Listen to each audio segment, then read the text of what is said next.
to remain seated and to keep those hands, arms, feet, and legs inside the truck at all times. I am actually driving this truck. We do go over lots of rough and bumpy roads. We want everyone to be safe. If you take a look above your head, that is an animal spotting guide. Gives us a pretty good idea of what we can find out on the reserve. You won't be able to see everything based on sleep and migration patterns, but we usually have a pretty good look. Make sure that you have your cameras out and ready. We're not able to stop for every single animal that we see, and they are certainly not always going to stop for us.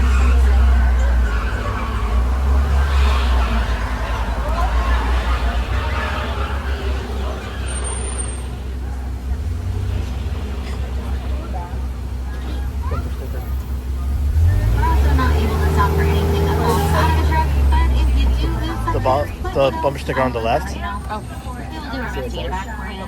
No guarantees that you will get it back in the same condition you lost it in.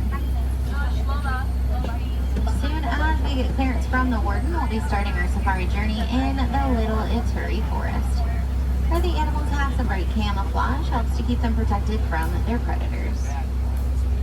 Also means it can be a little bit tricky for us to find them, so we just need to keep a sharp eye out.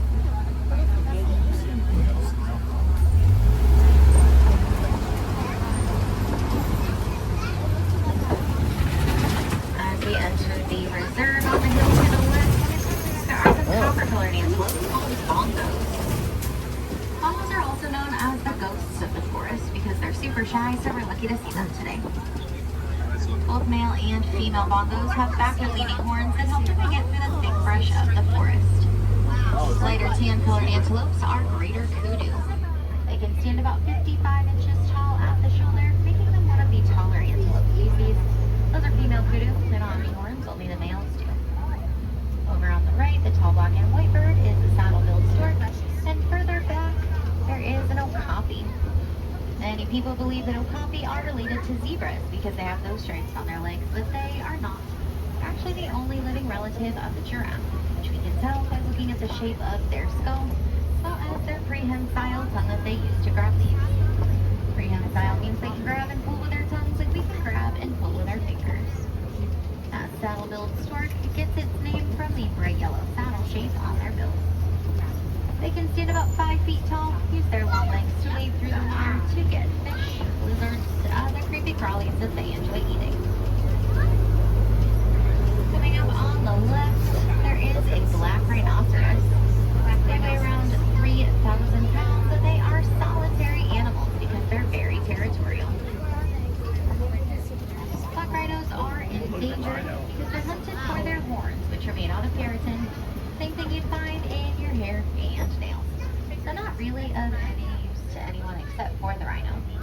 But many tribes in Africa believe that rhino horns contain medicinal properties, which is not the case.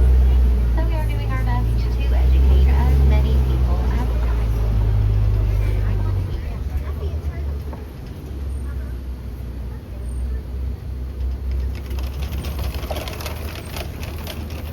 We are heading out of the forest and toward the Safi River. Here we definitely want to keep our eyes on the water. Animals we might find here spend most of their day in, under, and around water.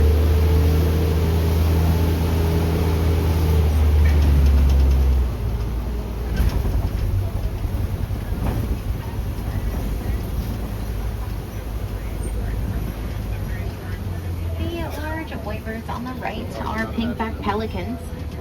Their name comes from the pink color that their backs turn during mating season. They're cute. It's the skin on their backs that turns pink and not their feathers.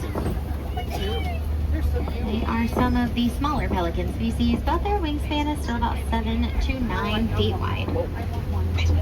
Canopy above our heads about 9 feet wide to give you an idea of what that looks like. On the left, we are on the lookout for hippopotamus. They can hold their breath for several minutes at a time. Into the water right now. If they are sleeping, their bodies sort of rise to the surface so that they can get more air in their feet.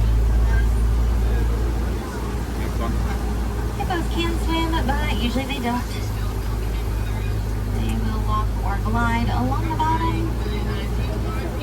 And what whatever body of water they are in. They spend most of their day in the water. It helps regulate their body temperature, usually leaving at sunset, grazing along the banks all night, and returning in the morning for the rest of their day. Here they are. You can see those by the rock waterfall there.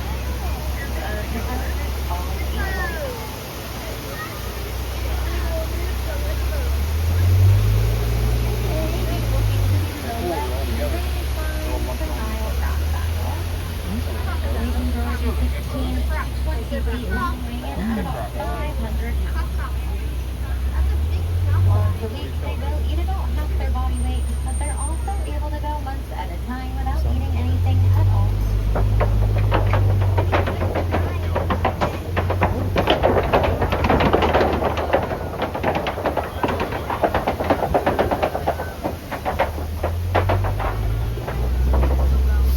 Nile crocodiles are ectothermic, meaning that they regulate their body temperature by using the environment around them. Have you ever seen crabs with their mouths open? They are not smiling at you. They are just releasing extra body heat.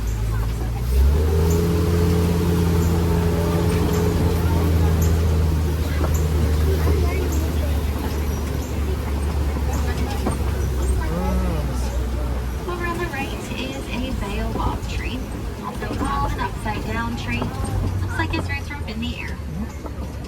They go leafless for about 9 months out of the year to conserve water during the drier months out on the savanna. The baobab tree is also called the tree of life. They can hold a significant amount of water in their trunks, and if the animals are desperate for water, they know that they can poke its trunk to get access to it. We are making our way down into the savanna, where we should be able to find some recognizable animals from our spotting guide.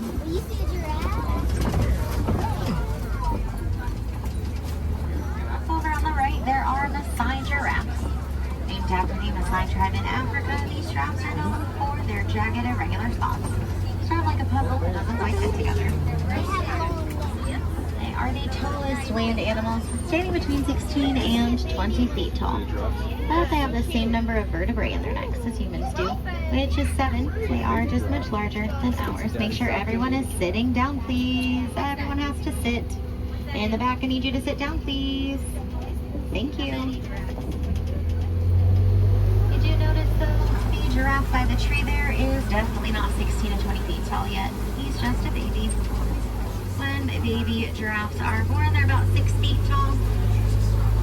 Does give birth standing up, so they also drop from about 6 feet. And that drop does shock them into taking their first breath of life. In the den on the left, there are African painted dogs. Their name comes from the unique patterns on their coats, which are the same, sort of like a person's fingerprint. They are some of the most successful hunters on the savanna. They work together as a pack and have a much higher success rate than even big cats like lions do. Laying down on the left are sable antelopes. Their name comes from the dark color of their coat. As they get older, they get darker. They have backward-facing horns that help them to fend off any predators that might try to jump on their back. Sable antelopes are very resilient animals. When their fight or flight instinct kicks in, typically they choose to stick around and fight rather than run away. That resilience is why they are the emblem of the Harambe Wildlife Reserve. A little closer view on both sides of the truck of the Maasai giraffes.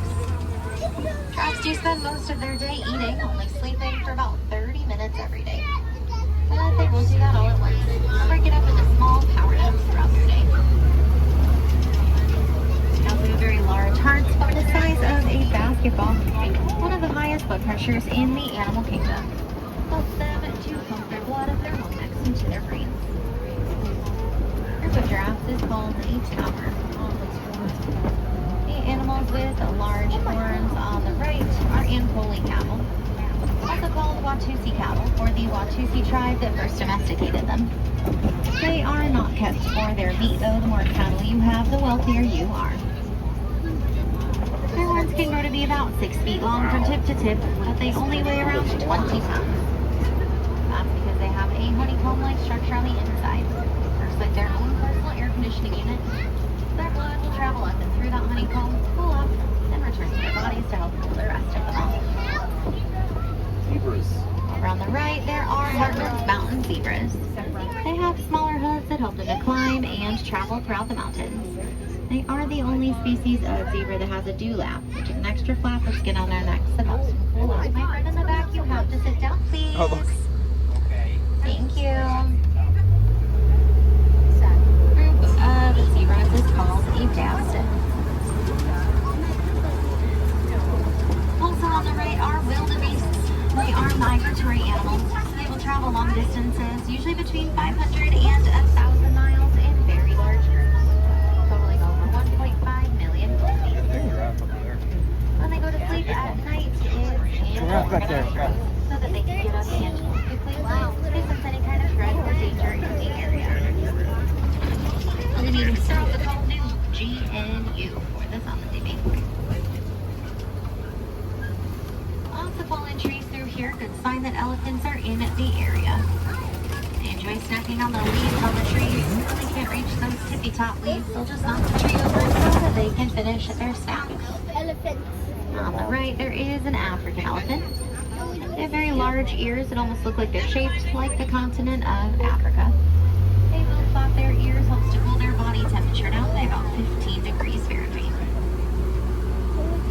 They also have very sensitive skin, so they will throw dirt and mud on their backs. Works like a natural sunscreen and bug repellent.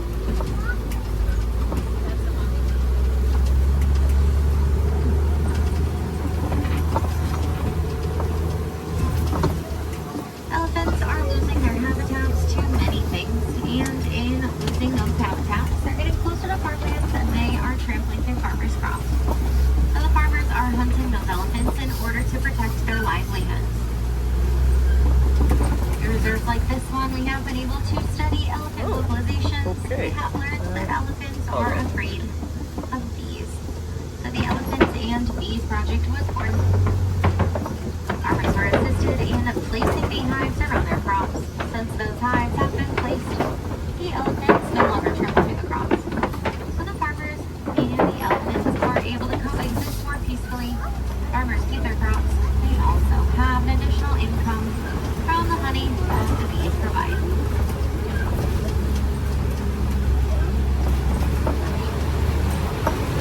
We are passing through red clay pits. Elephants eat red clay, provides them with extra vitamins and minerals that they may not get in their everyday diets. Sort of like you and I can take a multivitamin each day.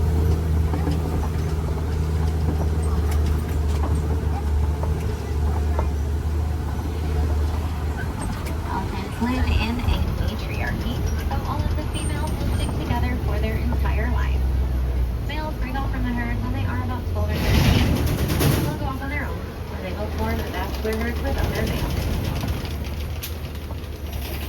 In the matriarchy, the oldest and wisest female is in charge. So usually that means the grub is in charge. Because she has lots of knowledge and experience to share with the rest of her family. Baby elephants are born after 22 months of pregnancy, almost 2 full years. It does take a very long time for those babies to make their appearance. Very exciting once they do. During the day, baby elephants will mingle with and learn from their aunties and their cousins.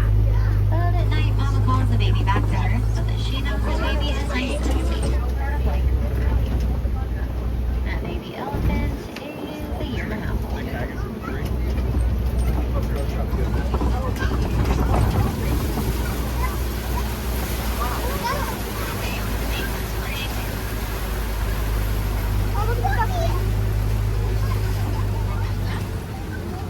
On the left are greater flamingos. They are the tallest and lightest color pink of the flamingos. When they hatch, their feathers are gray, but as they grow older and eat brine shrimp that contains beta-carotene, their feathers do. Flamingos are filter feeders. They'll pass their beaks back and forth through the water so that their comb-like teeth can gather all of the brine shrimp that they would like to eat. The group of flamingos is called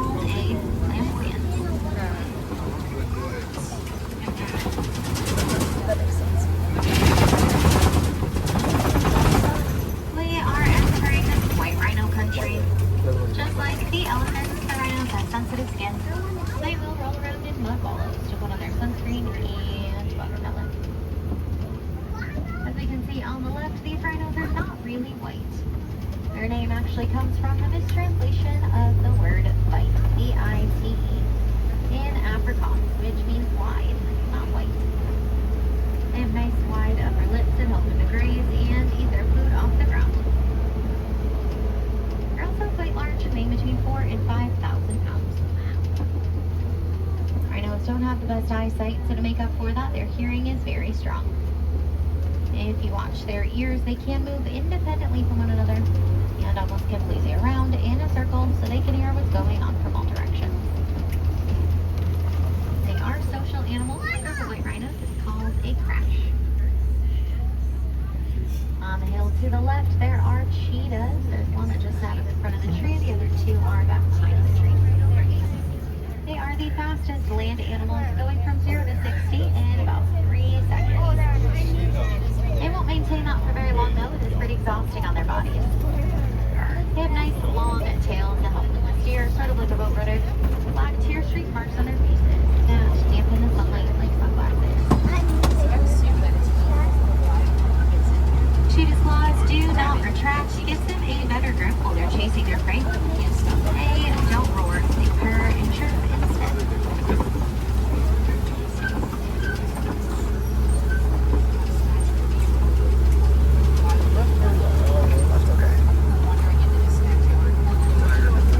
On the left is a POV, which is a rock formation. A lot of animals like to use the POV. Provides them with a pretty good vantage point. Some predators can look for prey, or you can look for predators. Another white rhino on the hill to the right. Sometimes on the POV we can see lions. Lions are resting for about 18 to 20 hours every day. Females go and do the hunting at night while the males stay back with the rest of a group called a fry. They hunt at night because during the day, lions' vision is about the same as humans, while at night their vision is about 6 times better than ours.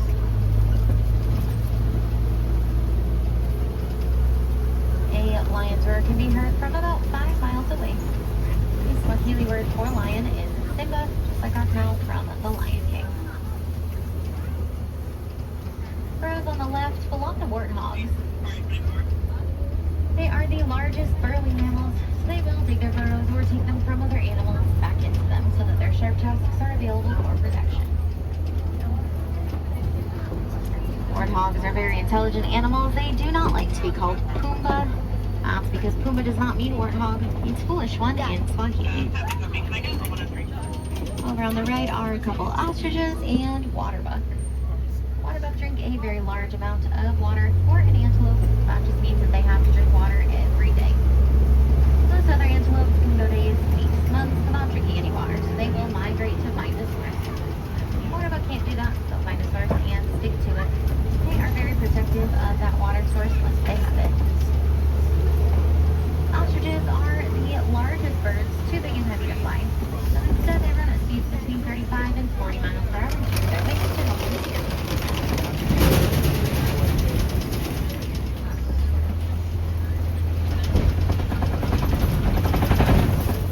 We have made our way to Lagati Glen, where the wardens have set up their post.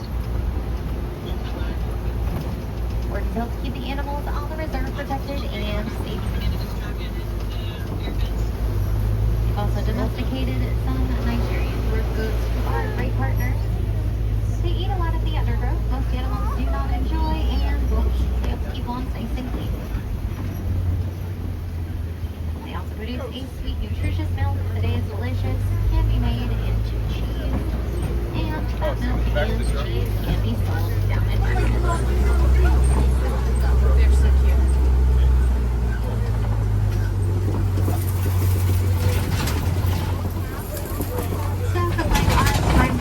Coming to an end. You enjoyed seeing these animals on the reserve. We want to make sure they are around for a long time to come. Doing our part to reduce, reuse, recycle is a great way to start. You can also pick your favorite animal, learn more about that animal, and share that information with anyone and everyone who will listen. The more we know about these animals, the more we can help them in their natural habitat.